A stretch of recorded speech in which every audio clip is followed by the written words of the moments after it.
نہیں تھا، صرف فرق یہ تھا کہ مولائے کائنات نے شان نزول بیان فرمایا تھا اور آیات کی تفسیر بھی بیان فرمائی تھی، لیکن قرآن یہی قرآن ہے اور مولائے کائنات کے ارشادات نہج البلاغہ میں موجود ہیں، ہمارے ائمہ طاہرین کے بھی ارشادات موجود ہیں۔ تو میں وسیم رضوی سے یہ کہہ رہا ہوں کہ جو یہ کہہ رہے ہیں کہ خلفاء نے داخل کیا، ٹھیک ہے، خلفاء نے داخل کر لیا، لیکن چوتھے نمبر پہ مولائے کائنات آئے، پانچویں پہ امام حسن آئے، پھر امام حسین آئے، پھر ہمارے ائمہ کا سلسلہ باقی رہا ہے۔ ان ہمارے اماموں نے کہیں پر کوئی بات نہیں کہی ہے کہ اس قرآن کے اندر کچھ آیات کا اضافہ کیا گیا ہے، بلکہ اس قرآن کی ہمارے تمام اماموں نے فضیلت بیان کی ہے، عظمت بیان کی ہے۔ اور دوسرے، یہ آج کی بات نہیں ہے، اس سے پہلے بھی وسیم رضوی کو کیا معلوم کہ قرآن کے اندر یہ 26 آیتیں کون سی ہیں اور ان کے اندر کیا بیان کیا گیا ہے جو عربی نہ جانتا ہو۔ بڑے بڑے علماء جو جن کی ساری زندگی گزر رہی ہے اسی میں پڑھانے میں پڑھنے میں، وہ تمام قرآن، پورے قرآن کو نہیں سمجھ سکتے ہیں، تو یہ وسیم رضوی کیسے سمجھ جائے گا جس کو عربی بھی نہیں معلوم ہے؟ اس کا مطلب یہ ہے کہ اس کو کسی نے تیار کر کے یہ آیات دی ہیں، ایسا نہیں ہے۔ یہ 26 آیات، وہ 26 آیات جو یہ آ رہا ہے کہ 57 مراکز یا اداروں کی طرف وہ 26 آیات بھیجی گئیں، ان کا جواب ابھی تک نہیں مل سکا ہے۔ کس ادارے کو بھیجا ہے ہم لوگوں کو اطلاع تو نہیں ہے۔ ہم اب بھی چاہتے ہیں وہ 26 آیات ہم لوگوں تک پہنچے تاکہ ان 26 آیات کا مدلل جواب دیں جو یہ کہہ رہا ہے کہ ان آیات میں دہشت گردی کو بڑھاوا دیا گیا۔ نہیں، بڑھاوا نہیں دیا گیا ہے۔ میں سمجھ رہا ہوں جن آیات کی طرف وہ اشارہ کرنا چاہ رہا ہے، نہیں، آیات میں بڑھاوا نہیں دیا گیا ہے۔ جہاں پہ یہ کہا گیا ہے کفار کو قتل کر دو، ایسے ہی نہیں کہا گیا کفار کو قتل کر دو بے گناہ کو، بلکہ وہاں پہ کہا گیا ہے کہ اگر تمہارے مقابل میں آئیں، تم سے لڑنے کے لیے آئیں، تم سے جنگ کرنے کے لیے آئیں، تمہیں قتل کرنے کے لیے آئیں تو تم انہیں قتل کر دو۔ یہ تو فطرت انسانی ہے، فطرت انسانی نہیں بلکہ حیوانات کی بھی فطرت میں ہے، جانوروں کی بھی فطرت میں ہے۔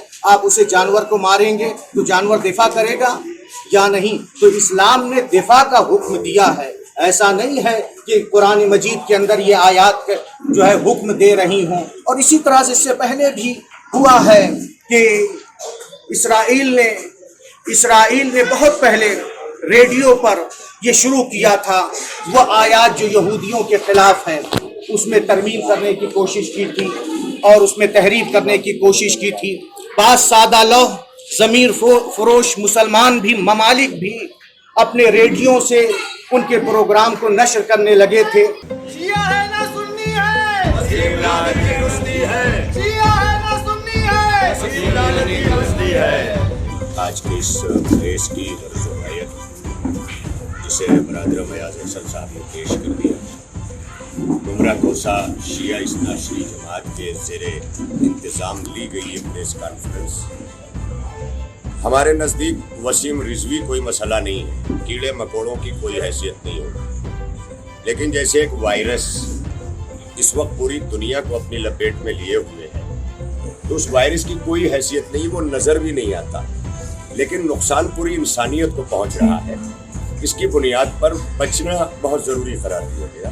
اسی طرح وسیم رضوی بھی ایک کیڑا مکوڑا ہے، اس سے زیادہ اس کی حیثیت نہیں ہے، اسے آپ لوگ کوئی اہمیت مت دیں، بلکہ یہ سوچیں کہ اس کا یہ جراثیم چونکہ مسلمانوں کے فرقوں میں اختلاف کا سبب بنے گا، اور وہ اتحاد جو خاص طور پر میں اس وقت ممرہ کوسہ میں دیکھ رہا ہوں۔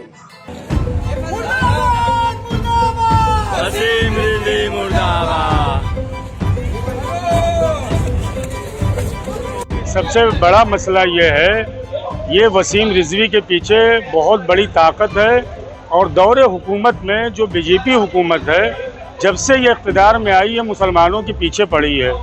2014 میں جب سے یہ آئی سب سے پہلے اذان لاؤڈ اسپیکر سے اس نے مدعا اٹھایا۔